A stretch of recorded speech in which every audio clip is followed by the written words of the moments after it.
Hi, I'm Peter Criff, Executive Director of the Statewide Independent Living Council. Hi, and my name is Sarah Launderville. I'm the Executive Director of the Vermont Center for Independent Living.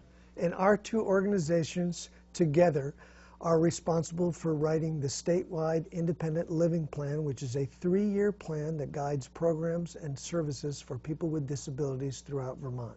We invite you to come out to one of our community forums to provide your input, or join us on our Facebook page, or call us at our 1-800 number. And today, we're going to share some issues with you, and we'd like your input. Employment, I think, must be a significant issue for folks in the community. Absolutely. And tell us, what are some of the questions we would want to hear about? Well, you know, again, the first basic questions: are there any physical barriers towards anyone with disabilities seeking or continuing employment? You know, that's a big one. That's basic. And if so, what do you think we can do to either make that better, or, you know, maybe file a complaint, or, you know, let's hear your thoughts about that. Sarah? Yeah, we hear stories from folks who an American Sign Language interpreter wasn't provided at an interview, and that gave them a barrier to even be able to get through that interview and then seek employment from that employer. And so we really want to find out about what are those experiences, and what supports, once you get a job, do you need from an employer, what type of training might need to be provided to the employers in our community, those sorts of things. And then what a lot of the calls that we get are around discrimination in employment of folks with disabilities, and so how can we be better at maybe steering that ahead of time before it gets to the discrimination phase.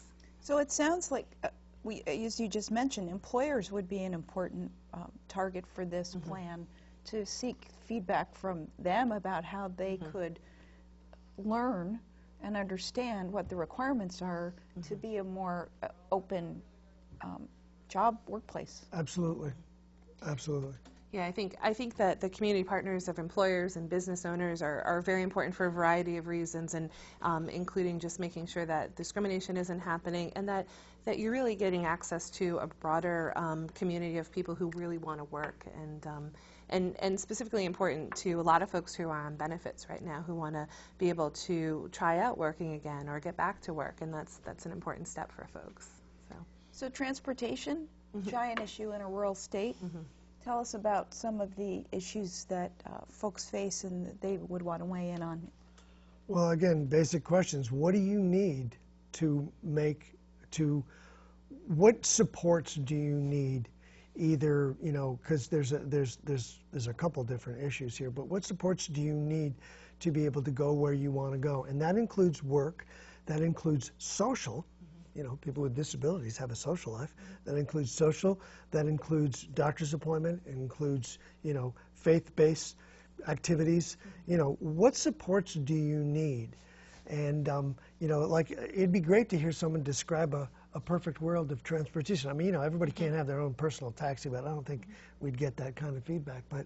But you know, let's describe what we need to do what we want to do, and then let's try to work back from there. How successful have you been in the last few years in improving transportation access for the disability community?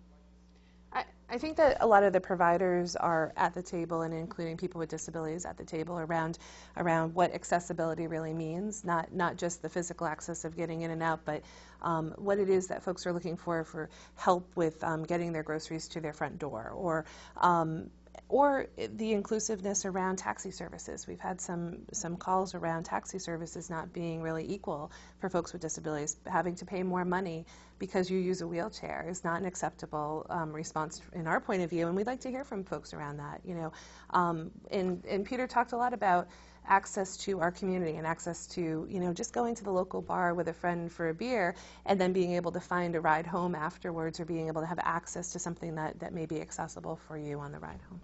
Here's an example, a practical example about what could lead from a plan like this.